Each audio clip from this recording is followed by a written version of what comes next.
Ketemu kembali anak-anak, kita sampai ke pertemuan keempat. Ini saya berikan materi ini karena nanti kalau kamu ke SMA, materi ini akan kalian dapatkan. Dan sebelum kalian ke jenjang lebih tinggi, maka akan saya berikan untuk persiapan kalian di SMA nanti ya. Apapun yang akan diberikan nanti, kamu sudah punya dasar. Kali ini akan kita bahas tentang metode ilmiah. Ya, metode ilmiah. Metode ilmiah itu apa? Ya, syaratnya apa? Kemudian kalau sifat-sifat peneliti gimana? Sifat ilmiah itu gimana? Nanti akan kita pelajari. Tapi kali ini pembukaan akan saya pelajari tentang sifat ilmiah saja ya. Sebagai kita orang ilmiah, maka kita harus punya sifat-sifat ilmiah ya. Yang terutama adalah paling utama ya, seorang yang punya sikap ilmiah adalah apa yang kita kerjakan sesuai dengan kenyataan, nyata ya, realis, itu pertama ya. Kemudian yang kedua jujur, kemudian yang ketiga baru yang lainnya, misalkan teliti ya, tanggung jawab, kemudian harus mampu mengkomunikasikan ya. Oke, kita lihat videonya dan beberapa tayangan yang nanti kalian catat ya, kalian catat sehingga kalian punya catatan tentang metode ilmiah ini yang sebagai dasar kalian untuk nanti ke jenjang yang lebih tinggi ya. Sekian, terima kasih sudah menyaksikan. Assalamualaikum warahmatullahi wabarakatuh. Baik anak sekalian, kita simak sekelumit ya. Ini enggak terlalu lama, hanya sekitar 12 menit. Ini lihat ada tanaman yang saya baru tanam ya di suatu tempat ya, tanah ya, saya tancap-tancapkan saja. Ini saya ingin membuat suatu penelitian ya, metode ilmiah ya, metode yang dengan beberapa kriteria. Ini saya coba untuk beternak lele di wadah ya. Ini kebetulan saya gunakan galon. Mungkin kalau di tempat lain bisa ember dan sebagainya. Ini saya harus memperhatikan beberapa variabel-variabel di dalam percobaan saya ini ya, eksperimen sini ya. Saya harus bisa memodifikasi alam yang sebenarnya ke dalam alam buatan seperti ini ya. Nanti di dalam IPA metode ilmiah itu kita kenal dengan 3 variabel ya. Variabelnya apa itu saya terangkan. Termasuk saya berusaha untuk beternak begini ya, itu juga memperhatikan metode-metode ilmiah. Kalau tidak saya perhatikan bisa jadi nanti tidak berhasil. Tapi belum tentu harus berhasil ya, bisa juga tidak berhasil. Itu tergantung perlakuan kita ya, Lalu bagaimana bisa menghasilkan buah sebesar ini ya, untuk tidak kecil-kecil itu bisa ada tekniknya ya, harus ada eksperimennya ya, jadi ada tahap-tahap yang harus kita lalui untuk melakukan suatu percobaan tadi ya, memelihara lele di galon, memelihara lele ayam tanpa harus diumbar dan sebagainya, atau menghasilkan buah yang besar, atau bisa memodifikasi perlakuan ya, antara misalnya ini tomat nih, saya kasih pupuknya pupuk kandang, ini pupuk kandang ya, hasilnya begini ya. Kemudian ada juga yang tidak saya beri pupuk kandang, pupuk hanya tanah saja, biasa saja ya. Kemudian ini ada saya perlakukan dengan langsung tanam di tanaman yang keras ya, sehingga tanamannya jadi kerdil. Ini kalau istilahnya kita tanaman bonsai ya. Nah, ini yang tadi sama ya, ini saya kasih pupuk kandang saja ya, tidak pakai pupuk buatan. Nah, ini yang tidak saya kasih pupuk ya, hanya tanah saja, hasilnya kecil, ini besar. Nah, ini banyak, yang tadi kecil. Nah, ini juga saya tanam di sini ya, hasil ini serai ya. Saya kembali seperti video yang dulu. Susarnya banyak ini, rumputnya banyak. Tapi kalau saya tanam di daerah ini ya, di daerah yang sebelah sini itu tidak terlalu subur ya, tidak terlalu subur. Jadi harus saya teliti ini, kalau saya melakukan metode ilmiah harus saya teliti kenapa di sana subur, di sini subur, tidak subur ya. Nah, itu tindakan saya nomor satu, yaitu menemukan masalah ya, merumuskan masalah, eh, pengamatan lah istilahnya begitu. Di sana kok begini, di sini kok begini ya. Tadi seperti saya ungkapkan, kalau di sini itu pakai pupuk kandang subur, nah yang enggak pakai pupuk tadi cuma 1-2. Nah ini juga ya, ini pakai pupuk kandang lebih subur dibanding kalau kita pakai yang tanah biasa. Nah ini saya kumpulkan data-data itu ya, tapi bukan serta-merta harus subur kalau dikasih pupuk kandang, belum tentu ya, kita masih ikut. Nah ini tanaman yang sangat subur ini saya tanam, ini juga pupuk kandang ya, saya taruh di polybag, kebetulan ini subur banget. Nah yang ini kok tidak subur, nah ya ini juga subur nih ya. Nah, ini kok tidak begitu ya. Nah, yang tadi bunga pacar air yang kita lihat, nah, ini kok nggak subur, tapi kok sudah tumbuh kecil, kok sudah tumbuh tapi tidak subur itu. Nah ini kan masalah ya. Tadi memang saya kasih di polybag yang ada pupuk kandangnya. Oke, nah ini juga lombok ini sangat subur sekali karena saya taruh di polybag ya, di polybag yang saya kasih pupuk.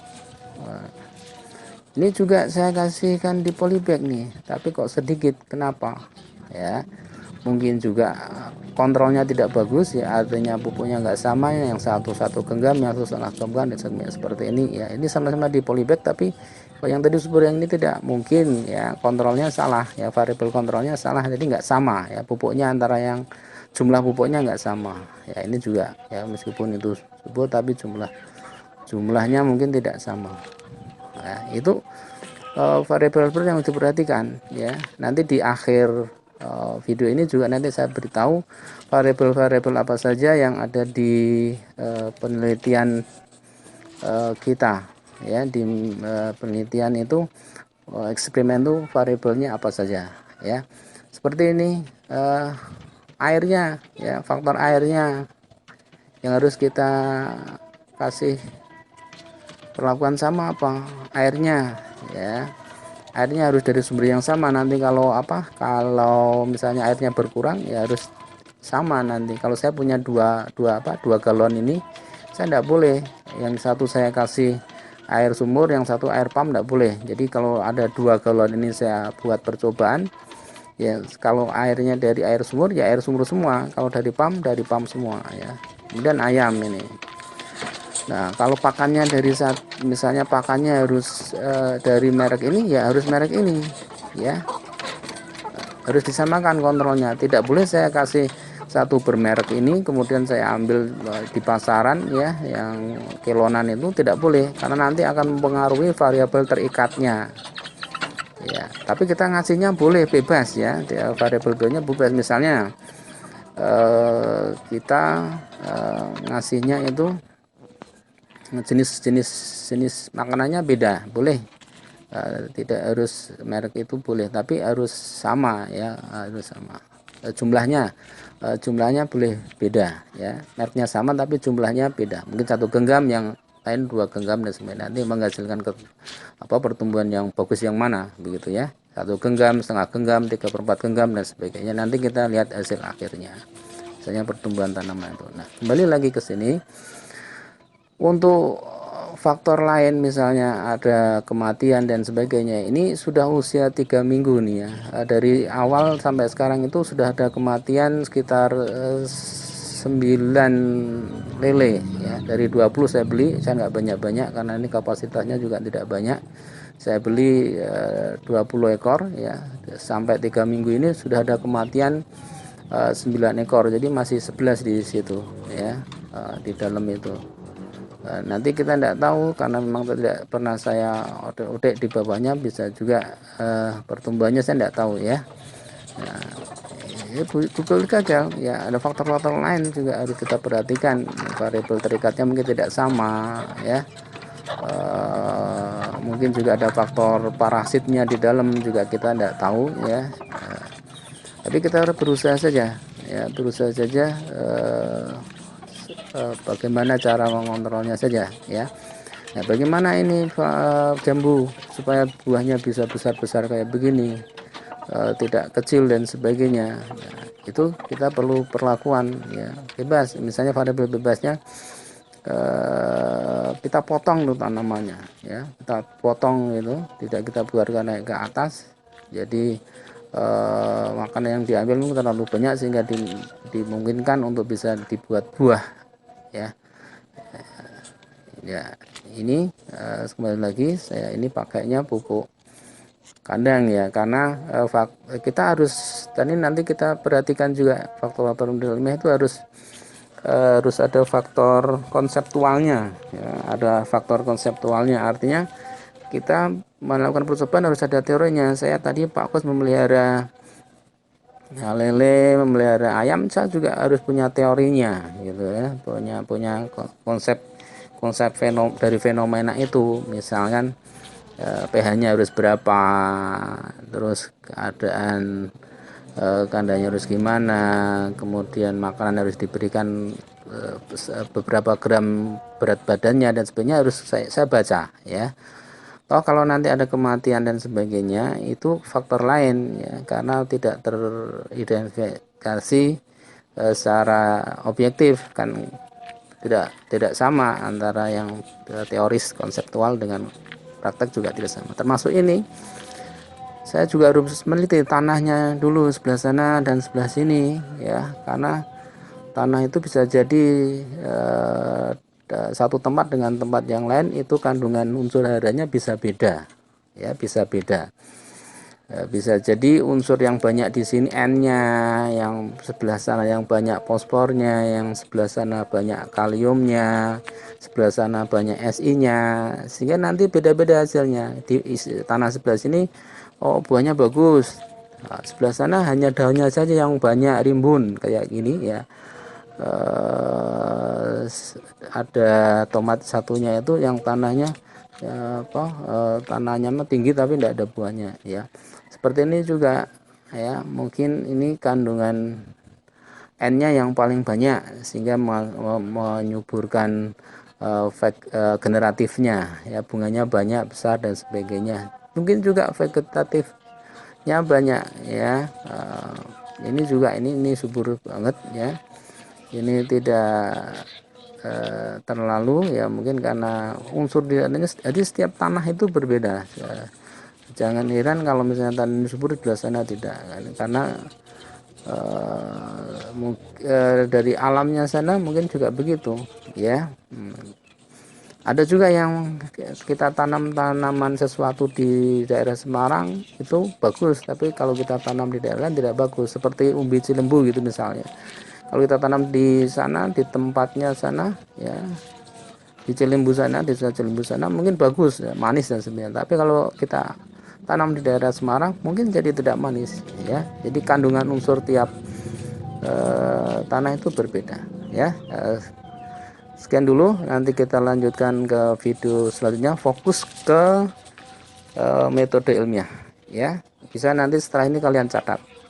Oke. Catat saja di buku catatan untuk bisa ditindaklanjuti di evaluasinya. Sekian dulu dari Pak Kus, semoga bermanfaat. Assalamualaikum warahmatullahi wabarakatuh.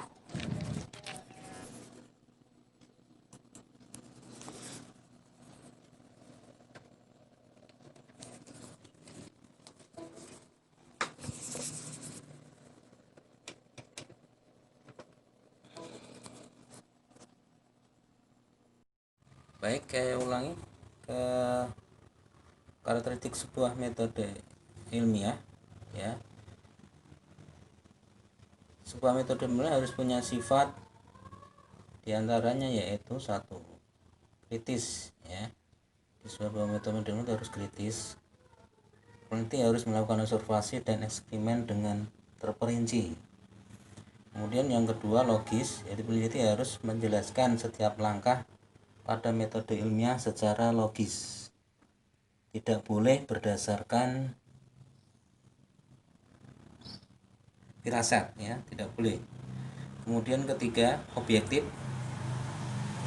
Objektif harus serupa dengan metode ilmiah. Peneliti harus memastikan hasil penelitian itu nanti dapat diterima oleh orang banyak, bukan untuk dirinya sendiri. Kemudian yang keempat, empiris. Jadi penelitiannya itu bukan suatu karangan, tapi bisa dibandingkan, ya, bisa nyata, kejadiannya nyata. Jadi bisa dibandingkan, artinya bisa di cross check, ya, bisa di pertanggungjawabkan. Kemudian terakhir konseptual. Jadi tidak boleh seorang peneliti itu tanpa dasar, ya, tanpa dasar. Jadi harus memperhatikan konsep-konsep yang sudah ada.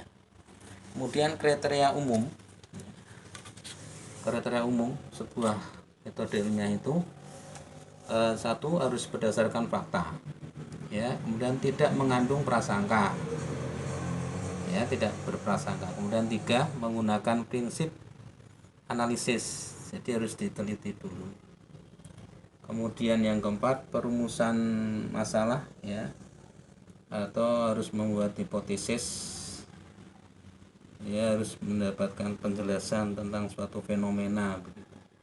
Kemudian menggunakan teknik kuantitatif, ya, bisa diukur, atau kalau tidak diukur, ya, itu berupa kalimat yang memang itu nyata terjadi, ya. Kemudian objektif. Kalau objektif ini harus dengan eksperimen, ya, menggunakan ukuran objektif. Itu keenam kriteria umum sebuah metode. Kemudian langkah-langkahnya harus memenuhi langkah metode ilmiah, ya, ini banyak di buku-buku atau di internet tuh langkah-langkahnya mungkin tidak seperti ini, tapi ini secara umum, ya. Langkah-langkahnya itu, ya, yang pertama, ya, kita menemukan masalah dulu. Misalnya pohon pisang yang di sana itu subur, di sini tidak, itu temukan masalah. Kemudian anak di SMP ini pintar, di SMP ini tidak, itu masalah, ya. Mengapa dinyatakan ini sekolah favorit atau tidak, itu masalah, ya. Kemudian setelah menemukan masalah, apa, diobservasi, ya. Kalian ke pohon pisang yang sana yang subur, kemudian kalian ke pisang yang tidak subur, ya, kalian harus cari tahu, ya, diobservasi. Kemudian yang nomor tiga, kita membuat hipotesis. Hipotesis itu kesimpulan sementara, ya, kesimpulan sementara itu hipotesis. Kemudian hipotesis itu kesimpulan yang misalnya begini, pohon pisang itu subur karena di situ ada banyak pupuk, ya. Kalau di sebelah sana pupuknya sedikit. Kalau di SMP ini karena inputnya bagus, kalau di SMP ini inputnya tidak bagus. Nah, hipotesis itu ada yang bisa jadi kenyataan, bisa jadi tidak. Nanti tergantung pada eksperimennya, ya, di perlakuannya, apakah benar karena pupuk, ya, atau ada faktor lain, ya.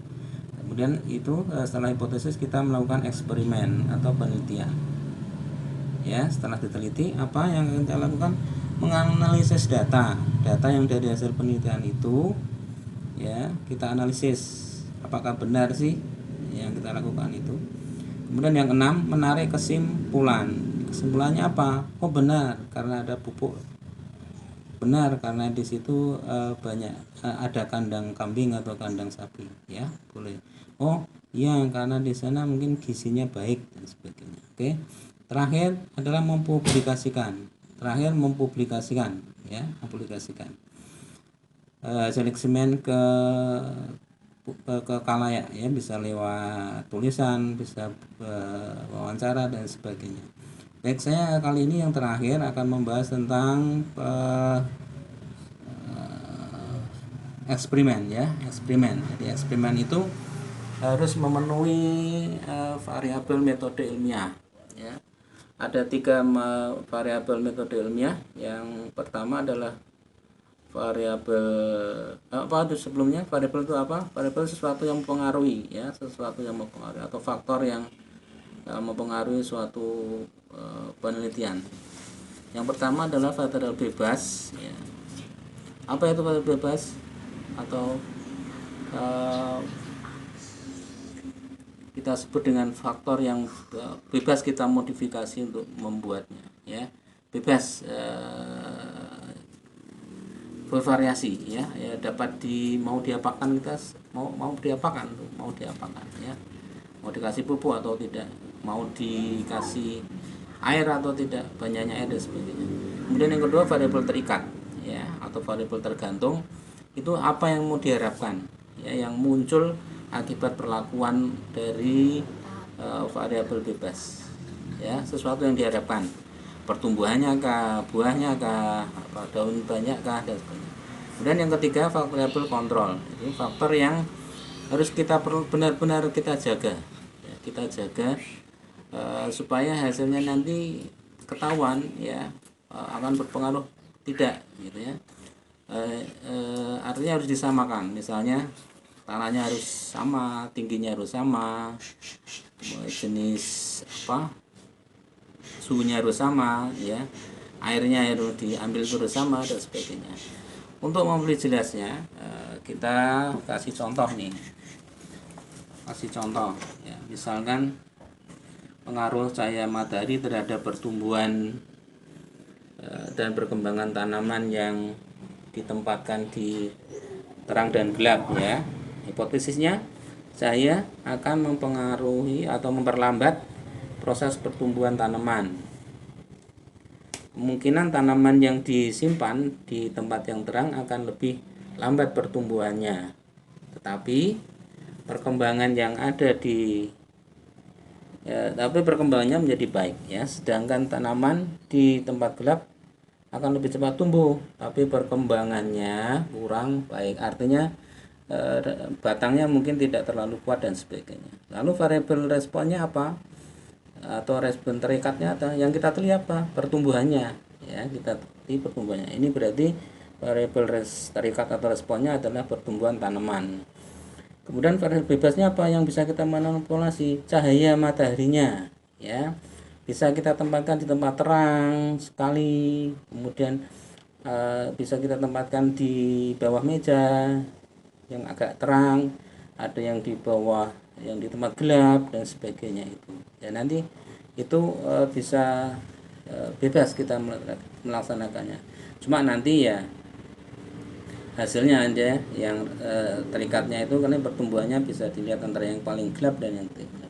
Kemudian kontrol, jadi kita menempatkan tanaman yang jenisnya sama ya. Jenis tanamannya sama, umur tanaman sama, jenis tanaman harus sama ya.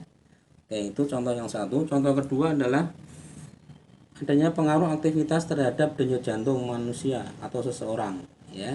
Ini judulnya adalah adakah pengaruh aktivitas terhadap denyut jantung seseorang ya. Hipotesisnya, apa pengaruh aktivitas yang dilakukan terhadap denyut jantung seseorang ya. Apa pengaruh aktivitas, jadi kita menyapu, bermain sepak bola dan sebagainya, itu pengaruhnya apa terhadap denyut jantung seseorang itu. Oke, variabel terikatnya apa, yang responnya yang apa yang kita harapkan apa, denyut jantungnya, yang kita hitung denyut jantungnya. Kemudian apa yang boleh atau bebas kita manipulasi, aktivitasnya boleh ya, aktivitas fisik yang dilakukan boleh menyapu, lari, jalan dan sebagainya, pokoknya kita beraktivitas. Nah itu nanti kita hitung denyut jantungnya ya. Kemudian variabel kontrolnya apa, usia seseorang harus sama, jenis aktivitasnya yang dilakukan sama ya, kemudian jenis kelaminnya harus sama, kondisi fisiknya seseorang harus sama, harus sehat gitu ya. Jadi kita boleh yang apa, bebas tuh boleh, bebas tuh artinya kita boleh menentukan tuh, saya lari aja ya, kemudian kalau nyapu semuanya ya, tapi yang harus sama, usianya harus sama, jenis aktivitasnya harus sama, kemudian jenis kelaminnya harus sama, kondisi fisik seseorang harus sama, artinya sehat atau sehat semua ya, atau sakit semua boleh. Kemudian contoh ketiga yaitu ahli melakukan percobaan untuk mengetahui pengaruh pupuk terhadap pertumbuhan kacang tanah misalnya. Kemudian variabel bebasnya apa? Pupuknya bebas ya, mau kita jenis NPK, mau jenis ZA dan sebagainya bebas ya. Nanti pengaruhnya terhadap pertumbuhan kacang tanah apa ya, nanti hasilnya di terikatnya ini. Variabel terikatnya yaitu pertumbuhannya, yang kita harapkan pertumbuhannya, yang kita harapkan ya.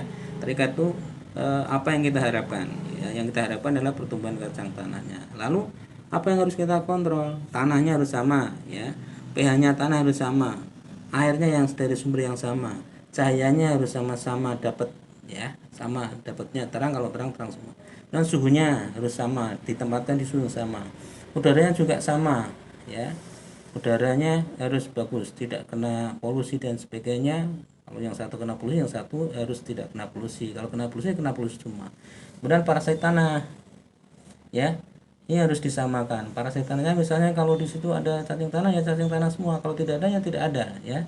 Nanti kalau ada akan kontrolnya akan mempengaruhi variabel terikatnya, yaitu pertumbuhan kacang tanah. Kalau pupuknya sih boleh sama ya, tapi konsentrasinya bisa beda, misalnya 0,1 mol, 0,2 mol dan sebagainya. Nah, bisa, tapi itu berbeda ya, bebas mau berapapun konsentrasinya bebas. Itu ya. Demikian yang bisa saya berikan untuk hari ini. Semoga dapat dicerna dengan baik.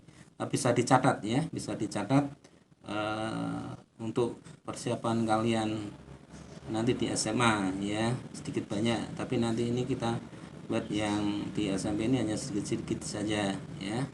Tapi kalian harus tahu bahwa itu berkelanjutan. Oke, selamat belajar. Selamat mencatat, selamat menindaklanjuti evaluasi yang ada. Sekian dulu. Assalamualaikum warahmatullahi wabarakatuh.